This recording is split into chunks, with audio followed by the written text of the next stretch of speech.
Fala galera, estamos mais uma vez aqui para darmos continuidade aos nossos estudos, né? E hoje nós continuamos ainda falando sobre calorimetria, beleza?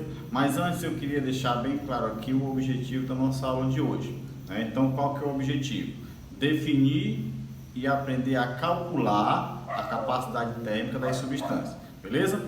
Então vem comigo.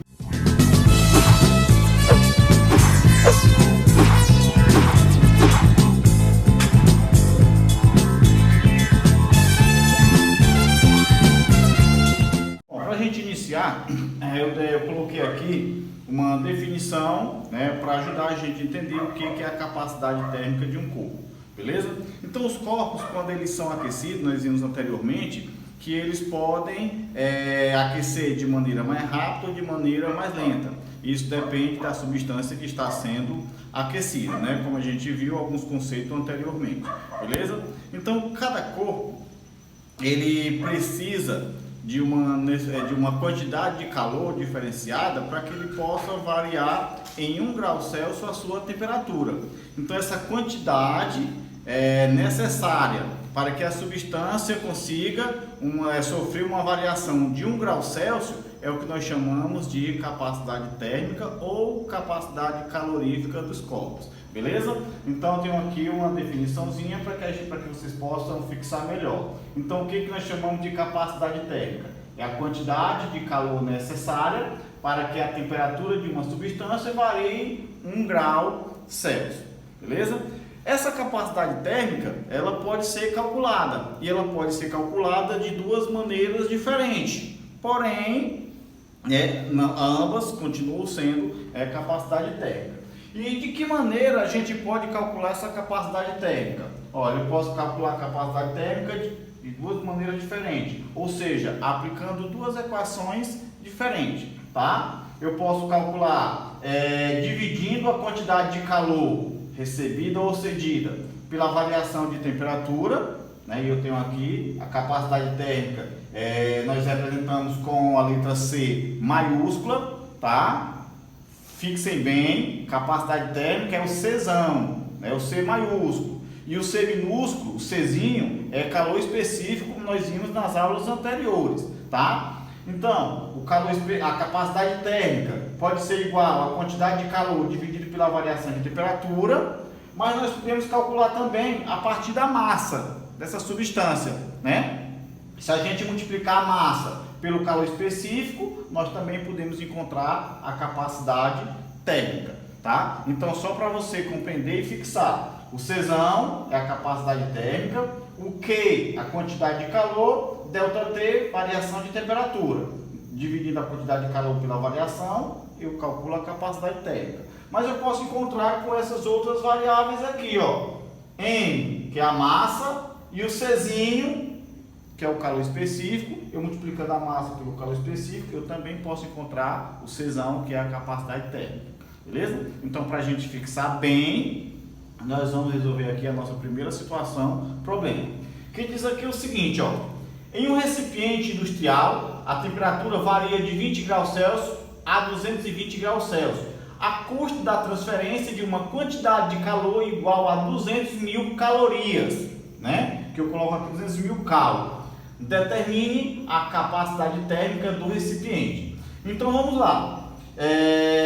Eu costumo sempre, como a gente já vem vendo nas aulas anteriores, colocar os valores aqui de um lado, que facilita na hora de visualizar e substituir na equação, tá bem? Então vamos lá. Eu faço uma segunda leitura e a gente vai identificando esses valores. Ó, em um recipiente industrial, a temperatura varia de 20 graus Celsius a 220 graus Celsius. Logo eu tenho aqui a temperatura inicial, que é 20 graus Celsius, e a temperatura final, que é 220 graus Celsius, tá? A custo da transferência de uma quantidade de calor igual a 200.000 calorias. Quantidade de calor a gente representa com a letra Q, que a gente já também viu anteriormente, que é 200.000 calorias, que eu coloco somente cal, né? É uma espécie de unidade de medida. Determine a capacidade térmica do recipiente. Capacidade térmica, tá? é o C maiúsculo, né? E aí eu vou calcular a capacidade térmica. E aí, para me calcular a capacidade térmica, aí vem a primeira observação que eu vou fazer. Professor, você falou que eu tenho duas maneiras de calcular a capacidade térmica. Qual delas é mais fácil? Bom, não existe a mais fácil, também não existe uma específica, né? Eu tenho que usar somente essa. Não, tudo vai depender da situação do problema, tá? Por isso que é interessante a gente colocar os valores aqui, porque a partir do momento que eu visualizo as variáveis que eu tenho, os valores que eu tenho, eu posso definir que equação eu posso utilizar. Olha, nessa situação problema eu tenho uma quantidade de calor Q e tenho uma variação de temperatura, né? Basta eu olhar aqui, ó, qual das equações, né, eu tenho valores para que eu possa calcular. Olha, se eu tenho uma quantidade de calor e a variação de temperatura, então eu posso usar essa equação aqui, tá? E aí eu coloco aqui, que a capacidade térmica Czão é igual a quantidade de calor Q dividido pela variação de temperatura ΔT. Mas, professor, eu tenho duas temperaturas. E aí a gente faz aquele mesmo processo, ó. Subtrai-se a final da inicial. 220 menos 200, aliás, menos 20, que dá igual a 200 graus Celsius. Então aqui o Czão vai ser igual. Quanto é a quantidade de calor? 200.000 cal. Então aqui eu coloco no lugar de Q, 200.000. Quanto é a variação de temperatura? 200. Então aqui eu coloco 200, tá? Então o Czão vai ser igual. Ó, agora é só a gente dividir. Como eu estou dividindo aqui números com zeros, para facilitar, ó, eu vou cancelar esses dois zeros com dois zeros aqui. Então ficou 2.000 dividido para 2, tá? 2.000 dividido para 2, na verdade vai dar 1.000. Então a capacidade térmica é igual a 1.000. Professor, e qual a unidade de medida? Olha, quantidade de calor é dado em calorias. Cal. Temperatura em graus Celsius. Então, cal por graus Celsius, tá? E aqui eu tenho a capacidade térmica dessa substância. Beleza? Então, no nosso próximo encontro a gente vai ver mais um exemplo para que a gente possa fixar melhor. Eu vou sair aqui para vocês poderem fazer depois um print da tela aí para fixar, né, na hora de resolver as atividades. Beleza?